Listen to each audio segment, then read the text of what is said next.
గద్దర్ గారి కూతురుతో మాట్లాడబోతున్నాను. ముఖ్యంగా ఏంటంటే నక్సల్స్ భావజాలం, నక్సల్స్ ఉద్యమం నుంచి వచ్చిన వ్యక్తికి పద్మ అవార్డులు ఎలా ఇస్తారు, అలాగే బీజేపీ కార్యకర్తలను, ఆర్ఎస్ఎస్ నేతలను, పోలీసులను పొట్టన పెట్టుకున్న వారికి పద్మ అవార్డులు ఇచ్చే ప్రసక్తే లేదని కేంద్ర మంత్రి బండి సంజయ్ గారు లాంటి వాళ్ళు ఇంత పెద్ద వ్యాఖ్యలు చేసినప్పుడు కూతురిగా మీకేమనిపించింది? మొదటిగా బండి సంజయ్ అన్న గారు ఏవైతే వ్యాఖ్యలు చేశారో అది నిఖచ్చితంగా ఖండిస్తున్నాము. అట్లాగే యావత్ భారతదేశం, తెలుగు ప్రజలంతా 2 రోజులుగా చాలా ముక్తకంఠంగా ఎక్కడ పడితే అక్కడ వాళ్ళు ఖండిస్తూనే ఉన్నారు, నిరసన ప్రదర్శనలు చేస్తూనే ఉన్నారు. నాకేమనిపించిందంటే, ఒక సామాన్యమైన ఆడపిల్లకు చూస్తే ఒక తండ్రిని, ఆ చిన్న పిల్ల అయినా సరే తండ్రిని ఎవరన్నా ఏమని అన్నారనుకోండి ఫస్ట్ కొట్టి మాట్లాడుతుంది. ఒక సామాన్యమైన స్త్రీ అట్లాగే చేస్తుంది. మా నాయననంటవా బిడ్డను ఏదన్నా కానీ అని ఫస్ట్ ఒకటి గుద్దో ఒక దంచో మాట్లాడుతుంది. సో అది సామాన్యమైన స్త్రీ చేసే అంత బాధపడిపోతారు తండ్రిని ఎవరైనా. అది లోపల నుంచి వచ్చేస్తుంది, అది తట్టుకోలేము. ఎవరితోనైనా కొట్లాడతాం, ఎవరినైనా ఏమైనా చేసేస్తాం మా నాన్న దగ్గరకు వస్తే అని ఒక ఆవేశం లోపల నుంచి పుంజుకొచ్చేస్తుంది. You cannot stop a woman, a child, especially female baby, love towards father. నాకు అట్లాగే ఉంటుంది, అట్లాగే ఉంది. ఎందుకంటే గద్దరన్న మీద తూటాలు పేల్చినప్పుడు నా వయసు 16 ఏండ్లు.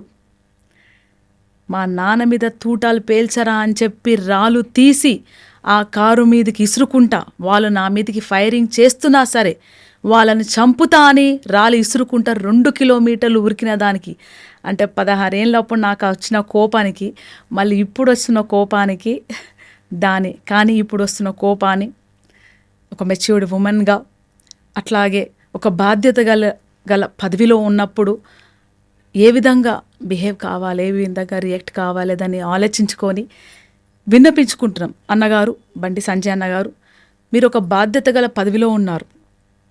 You are a central minister.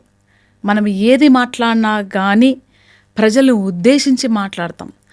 ప్రజల్ని, ఒక నాయకుడు ప్రజల్ని ఎప్పుడు తప్పు దారి పట్టించరు. తను ఎంత కష్టాలు పడుతున్నా కానీ ప్రజల్ని కరెక్ట్ దారిలో నడపాలనే చూస్తారు. సో ఆ విజ్ఞత మీకు లేదంటే నాలాంటి కొత్తగా వస్తున్న రాజకీయ నాయకులకు ఏమనిపిస్తుంది? Whether you are eligible for that position or not, you are not అనే అనిపిస్తుంది. అసలు ఈ గొడవ ఎక్కడ స్టార్ట్ అయింది? ఎందుకంటే నాన్నగారి పేరు ముఖ్యంగా వినిపిస్తోంది, కానీ ఇప్పుడు ఇది బీజేపీ వర్సెస్ కాంగ్రెస్ వివాదంగా మారిపోయింది. ఇది జాతీయ అవార్డ్స్ వివిధ రాష్ట్రాలకు, దేశం నుంచి ముఖ్యులకు, అంటే ఎవరైతే సామాన్య ప్రజలలో కొంతమంది ఎవరైతే ఒక్కొక్క సెక్టర్లో నైపుణ్యత పరుస్తూ అది కూడా ప్రజలకు ఉపయోగపడేగా, ప్రజలకు సేవ చేసే పరంగా ఉన్న వాళ్ళని సెలెక్ట్ చేసుకొని వాళ్ళకు అవార్డు ఇస్తుంది. సో ప్రతి ఒక్క రాష్ట్రం నుంచి కూడా ఒక నివేదిక, రిప్రజెంటేషన్స్ ఆర్ కొన్ని నేమ్స్ వెళ్తాయి జాతీయ అవార్డ్స్కి. అప్పుడు రాష్ట్ర ప్రభుత్వం కొంతమంది పేర్లను ప్రతిపాదించి పంపించినప్పుడు ఆ 5గురిలో 6గురిలో పేర్లు రాలేదు. అట్లాగే మనకు వచ్చిన 2 అవార్డులకు స్వాగతిస్తూ అన్న వాళ్ళకు అభినందన తెలిపారు మన ముఖ్యమంత్రి రేవంత్ అన్న గారు. వాళ్ళకు అభినందన తెలుపుతూ పాటు కొంచెము బాధ వ్యక్తపరిచారు. అంటే బాధ వ్యక్తపరచడంలో తప్పు లేదు, నోటికొచ్చినట్టు మాట్లాడడంలో తప్పు ఉంది. You can convey your message. నేను 10 మందిని పంపించినాను, మన వాళ్ళకి రావాలి, ఎందుకంటే it is our right, they are completely eligible. ఏ విధంగా పంపించామంటే వాళ్ళ పేర్లు, వాళ్ళని కళారంగంలో ఎలిజిబుల్ అని పంపించారు. ఒక పాటతో ఒక రాష్ట్రాన్ని సాధించి పెట్టిన మనిషి గొప్పవాడు కాదా? కోట్లాది గొంతులై నిలిచిన ఒక్క గొంతుతోనే గెలిచింది తెలంగాణ అనే ఒక మాటతోని పంపించిన, తమ జీవితాలు త్యాగం చేస్తారు ఒక తెలంగాణ కోసం, తొలి దశ యుద్ధం నుంచి అనే ఒక బాధ మన రేవంత్ అన్న గారు వ్యక్తపరిచారు. ఆయన స్థాయిలో ఉన్నప్పుడు ఆయన వ్యక్తపరచడంలో తప్పు లేదు. నేను ఒక లేఖ రాస్తాను, సరే అక్కడ ఉన్న ప్యానెల్లో తెలియదేమో, తప్పిదాలు జరిగాయేమో, సో వీళ్ళ డీటెయిల్స్ ఇంకొంచెం రాసి పంపిస్తాను, నేను లేఖ రాస్తానని చాలా సింపుల్గా సామాన్యులు కూడా అర్థమయ్యేటట్టు చెప్పారు. సో దానికి కౌంటర్గా మార్నింగ్ బండే సంజయ్ అన్నయ్య గారు చాలా పాజిటివ్గా చెప్పాల్సింది, అరే మనకు వచ్చినారు, పంపించినారు, అది ప్యానెల్ వాళ్ళు సెలెక్ట్ చేస్తారు, అక్కడ ఏమైనా అయిందేమో గద్దరన్న కానీ, మన గోరెంటి వెంకన్న కానీ, అందరిశ్రీ కానీ, తిరుమలరావు గారు కానీ, సుక్క అన్న కానీ, వాళ్ళందరూ కూడా మనవాలే అని చెప్పింటే మాత్రం అక్కడ ఉంటుండే అన్న బండి సంజయ్ అని. వాడోడు వీడోడు అంటే నువ్వు ఓడు అంటారు. అదే జరిగింది ఇప్పుడు, అంతే కదా. Very simple, very simple. You are just talking like an layman, right? ఒక బాధ ఏంటంటే వాడోడు ఎందుకు ఇస్తాం, మేము ఇయ్యమంటే అసలు మీ ఇంట్లో నుంచి ఇస్తున్నారా? నాకు వందలాదిగా ఫోన్స్ వచ్చాయి. First day we are just listening, analyse చేయాలి కదా మనం పెద్దవాళ్ళు మాట్లాడినప్పుడని. వందలాదిగా ఫోన్స్ ప్రెస్ నుంచి, సామాన్య ప్రజల నుంచి, అమ్మ ఇంట్లో నుంచి ఇస్తున్నారా అమ్మ బండి సంజయ్ అనే అవార్డు, లేకపోతే బీజేపీ పార్టీ ఇస్తుందా, లేకపోతే అది జాతీయ పురస్కారమా? ఆ క్లారిటీ ఇవ్వండి ప్రజలకి. So the way you are communicating plays a very important role. అది తెలియకుండా ఆ స్థాయి దాకా పోయినామంటే, ఒక సామాన్య ప్రజల జీవితాలు తెలియకుండా, ఒక సామాన్య ప్రజల మాట భావాలు తెలియకుండా, ఒక కుర్చీలోకి రాగానే ఇష్టం వచ్చినట్టు మాట్లాడితే నిన్ను ఎవరైతే ఊసబెట్టారో వాళ్ళని తీసి పాతాళానికి తొక్కేస్తారని ఒక భయము భక్తి లేకుండా మాట్లాడితే 2 రోజులు జరుగుతున్నది అదే. తన పదం కథంతో కోట్లాది మందిలో విప్లవ జ్వాలలు రేకెత్తించిన ప్రజా యుద్ధ నౌక గద్దర్ గారు. ఆయన ఉన్నత చదువులు చదువుకున్నారు. ఆ రోజుల్లోనే ఇంజనీరింగ్ చేసి ఆయన ఉద్యమం వైపు ఎందుకు వెళ్ళారు? ఎందుకంటే ఇప్పుడు ఆయన గురించి వచ్చిన మాటలు చిన్నవేం కాదు, కొందరి ప్రాణాలు పోవడానికి కారణమైన వ్యక్తి అంటున్నారు. ఇందులో నిజమెంత? మీకు తెలిసిన వాస్తవాలేంటి? గద్దర్ గారు ఒక దళిత కుటుంబంలో జన్మించారు. ఒక అంటరాని కుటుంబం, ఒక అణగారిన కుటుంబం, ఊరికి వెలివేయబడ్డ కుటుంబం, మనుషులుగా చూసే కుటుంబం కాదు. ఆయన పుట్టి పెరుగుతున్న తరుణంలో ఒక చిన్న బిడ్డ, అరే నేను ఈ వాడల్నే ఉండాలి బిడ్డ, మనం అక్కడ గేటు దాటిపోవద్దు అంటే అర్థం కాదు కదా చిన్నపిల్లలకు. మా అమ్మ కష్టపడుతుంది, మా నాన్న ఇంకొక పట్నం పోయి ఊరికి పోయి పని చేసుకొని నెలకు 6 నెలలు వస్తున్నారు. మా ఇద్దరు అక్కలు చిన్న 5 ఏళ్ళు 6 ఏళ్ళకే మన దగ్గర తిండి లేక పెళ్లి చేసి ఇంకొక ఊరికి పంపించేశారు. మా అన్న చదువుతున్నాడు కాబట్టి నాకు చదువు లేదు. ఒక పూట మా అమ్మ తింటే ఒక పూట నేను తింటే ఇంకొక పూట మా అన్నకు పెట్టేవాళ్ళం. మా అమ్మకు ఒక పూట కూడా తిండి లేదు కాదు. మాకు చదువు లేదు, మాకు నీళ్లు లేవు, మాకు బట్టలు లేవు. నా ఒక్కదాని కాదు, నా చుట్టుపక్కల పరిసరాలు అంటే మళ్ళీ ఆ గేటు దాటితే, ఆ వాడ గీత దాటితే ఇంకొక ప్రపంచం. వాళ్ళకి ఎక్కువ తిండి ఉన్నాయి, ఎక్కువ బట్టలు ఉన్నాయి, అన్నీ ఎక్కువ ఉన్నాయి. ఇదేమి అన్యాయమని చాలా చిగురిస్తున్నప్పుడే ఆయనకు మనుషుల్లో ఈ డిఫరెన్సెస్ కనిపిస్తాయి. ఎందుకంటే కారణ్య జన్ముడు కాబట్టి, కారణ్య జన్ముడు యుగపురుషుడు కాబట్టి చిన్నప్పటి నుంచే ఆ జ్ఞానాన్ని ఏంటి అని క్వశ్చనింగ్. ఏ చిన్న సామాన్య మనం ఇంట్లో మన బిడ్డల్నే కొంచెం డిఫరెన్స్ చూపిస్తే, అమ్మ ఎందుకు అలా చేస్తున్నావు, నన్ను ఎందుకు ఇలా చేస్తున్నావు ప్రశ్నిస్తారు. స్కూల్లో, బడిలో, గుడిలోకి రానిచ్చేవారు. అలాంటి జరుగుతున్న తరంలో మా తాతగారు అంబేద్కర్ గారి క్లాసెస్ విన్నారనమాట.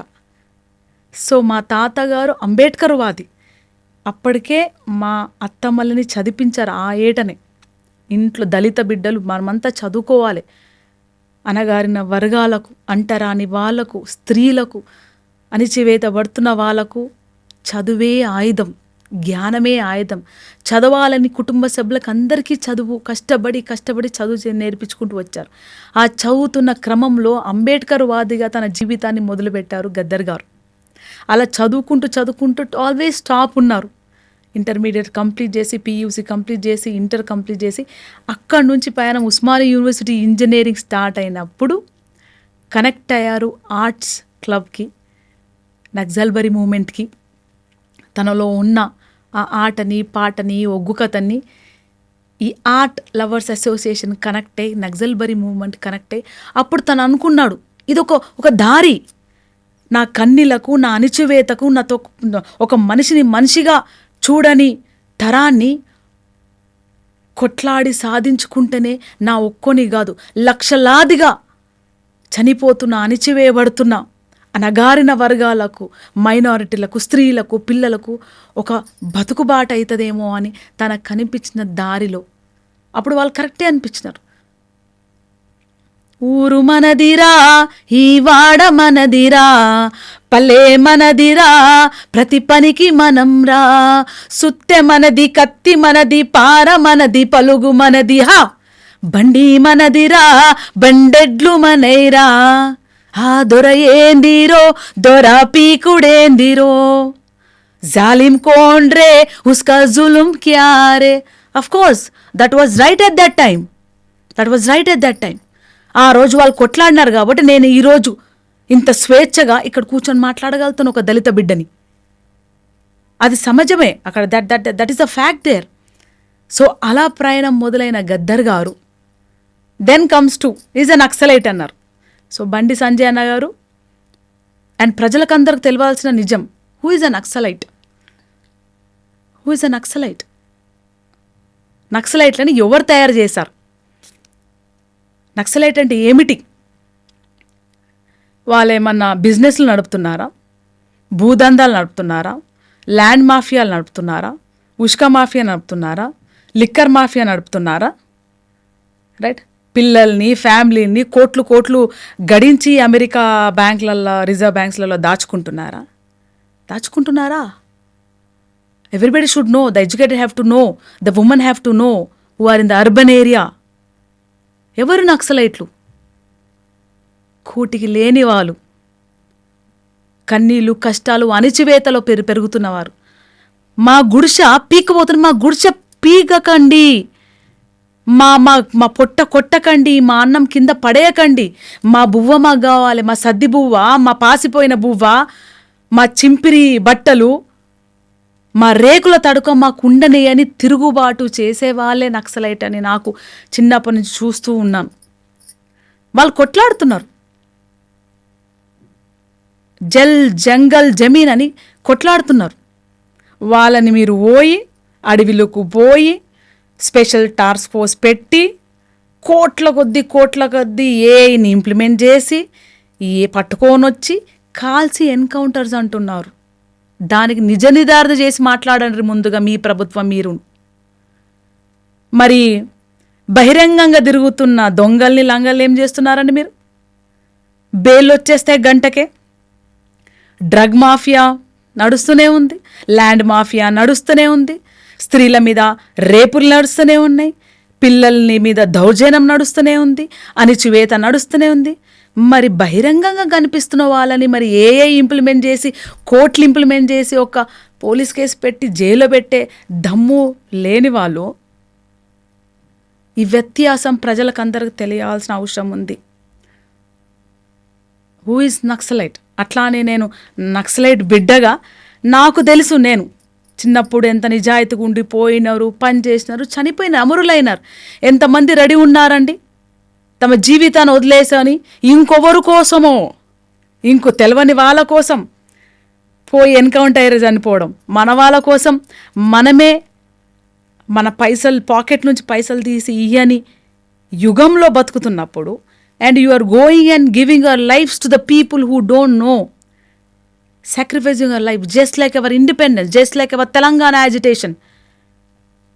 రైట్, అది వ్యత్యాసం తెలవాలి. దాని మీద చాలా డిబేట్ జరగాలి. మేధావులు, నేను చాలా చిన్న దాన్ని మాట్లాడడానికి, రైట్.